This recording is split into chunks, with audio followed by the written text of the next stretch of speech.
Marhay na aldaw, ako po si Christian Artista, halis sa BSN-1A. Sa itong pag-uurlay ngunyan ang manungod sa lymphatic system as in immune system. Ang lymphatic system, sarong importanteng parte kan immune system kan sa tuyang hawak. Igwa ining importanteng papel sa pagmantinir kan marhay na level in fluido sa hawak, paghali nin ati asin nakadanyar ng mga substansya sa mga tissue, asin pagtabang sa hawak na magsubsop ni nakaperang taba, asin iba pang mga molekula. Inaapod man na sistema ng lymph. Ang sistema ng resistensya o immune system, sarang dakulang network ng mga organo, puting selula ng dugo, protina asin kemikal. Ang mga parating ini, gabos nagtatrabagang tanganing proteheran, kasang mga mikrobyo asin iba pang mga parasalakat. Ang satuyang sistema ng immuno, nakakatabang man sa satuyang hawak na magrahay sa mga infeksyon asin lugat. Sa itong araman naman ang function kan lymphatic asin immune system. Ang satuyang sistema ni lymphatiko, igwanin kadakol ng mga trabaho. Ang mga pangenot na trabaho kaini kabalian, nagkokolekta ng sobrang fluido hali sa mga tissue kan satuyang hawak, asin pabalik kaini sa satuyang dugo. Ini nagsosuporta sa marahay na level ng fluido sa satuyang hawak.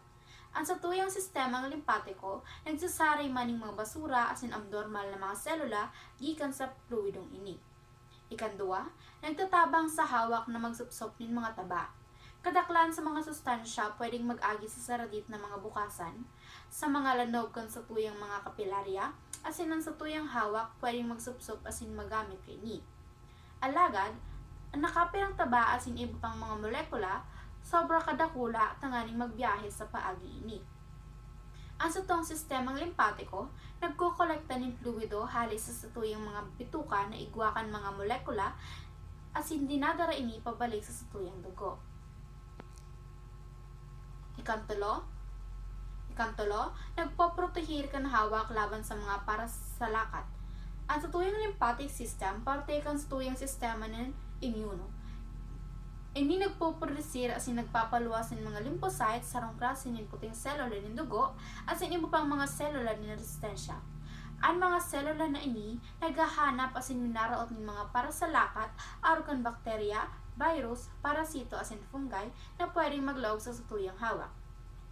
Ang iba pang immune supporting systems, arukan circulatory asin digestive systems, ang nagtatabang sa pagpapadaloy ng sustansya, oxygen asin paghali ka mga toxin na importante man sa kalusugan kan satuyang immuno.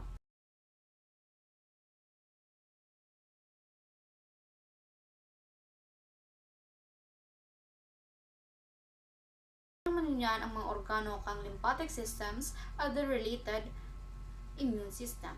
Inot ang lymph nodes, ini ang saradit na bean-shaped na estruktura na nagsasara kan lymph asin nagraraot sa mga mikrobyo. Ikandua ang spleen na naghahali kan mga lumang red blood cells asin nag-iimbak ng lymphocytes. Ikantulo ang thymus, ini ang pinaghihalian asin pinagtataguan kang organ kang T lymphocytes o T cells.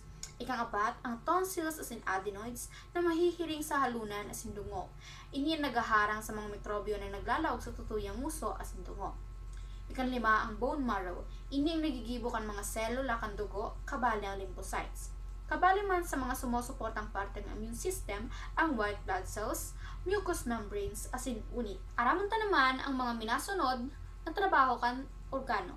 Inot ang lymph nodes. Ini ang nagsasara ng lymph fluid tanganing mawaraan ang mga bakterya asin iba pang halangkon na bagat.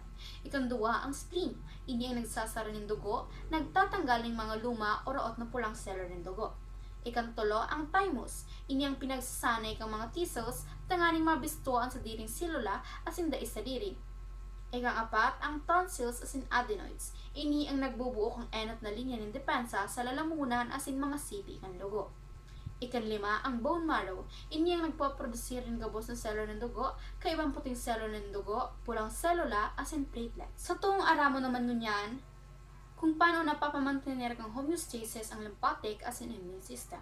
Ang homeostasis ay ang kakayahan kan sa tuyang hawak na maimantinir ang balanse asin maayos na kondisyon sa loob kang hawak.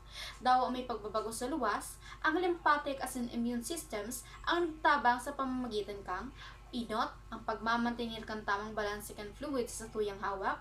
Ikandua, paghali kang mga toxic waste asin dead cells. Ikantulo, nagpaprotekta laban sa impeksyon at sinhilang. Lima, ang pagpapamaray sa sirkulasyon kan mga sustansya asin tabak. Hindi naman ang mga iba-ibang klase ng immunidad o proteksyon sa hilang. Inot, ang innate immunity o primary immunity. Ini ang natural na depensa kan sa tuyong hawak na igwa kapuon pakan ika-ikamunda. Ang mga halimbawa kay niyon kublit, luha, laway asin puting mga cellular ng dugo na tulos-tulos na nakikipaglaban sa mga mikrobyo. Ikanduwa ang adaptive immunity, nakukuha o nanonoodaan ng imunidad. Ini ang resistensya na nanunuduan kan hawak pagkatapos kita na ma-expose sa mga helang o mikrobyo. Ini nababanga sa humoral immunity. Nagagamit ininin mga B cells sa nganing magibuan ng mga antibodies na nakakaraot ng mga mikrobyo. Ikandua, imunidad na pinapaagi sa selula. Nagagamit ng mga selula ng T na direktang nagraraot ng mga naalaulakita na selula. Ikantulo, ang pasibong imunidad. Ini nagre-reserbi hali sa ibang tao o hayop harog ang mga antibodies hali sa gatas ni ina o mga ineksyon ng immunoglobulin asin ini temporary na. Ini naman ang ibang reaksyon kan hawak sa mga pathogen. Inot, ang paghupag. Paghupag asin pagpupula bilang simbag kan hawak sa paglaban sa impeksyon. Ikandua, ang kalintura. Pagpapalangkaw kan temperatura kan hawak tanganing maibitaran ang pagtulubok kan mga mikrobyo. Ikantulo, ang phagocytosis. Proseso kung panuan mga puting selula ng dugo nagkakakanin mga mikrobyo. Ikang-apat, ang produksyon ng mga antibodies. Produksyon ng mga antibodies na minasimbag sa mga partikular na pathogen tanganing raoton sinda. Ini naman ang mga sustansya na nakakatabang sa pagpapakusog ng sistema ng imunidad asin iba pang reaksyon kan hawak laban sa helang. Inot, ang vitamina C. Importante sa produksyon asin pagpunsyon kan mga puting selula ng dugo. Ini naman ang mga sustansya na nakakatabang sa pagpapakusog kan sistema ng imunidad asin iba pang reaksyon kan hawak laban sa helang. Inot, ang vitamin C. Ini importante sa produksyon asin pagpunsyon kan mga puting selula ng dugo. Ini makukuha sa mga prutas na citrus aron kan kahel, apog asin mga gulay aron kan kamatis. Ikandua, ang vitamin D.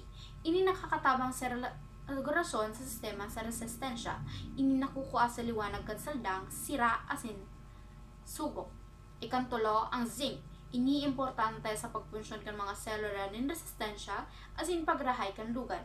Ini makukuha sa karne, mani asin pisog. Ikang-apat, ang protina. Kaipuhan tanganing makagibo ng mga antibodies asin mga selula ng resistensya. Ini man makukuha sa karne, sira, sugok asin mga gulay. Ikanlima, ang probiotics. Ini nakakatabang sa salud kan bituka asin sistema ng resistensya. Ini makukuha sa yogurt asin mga kakano na may lebadura. Ikang-anom, ang vitamin A.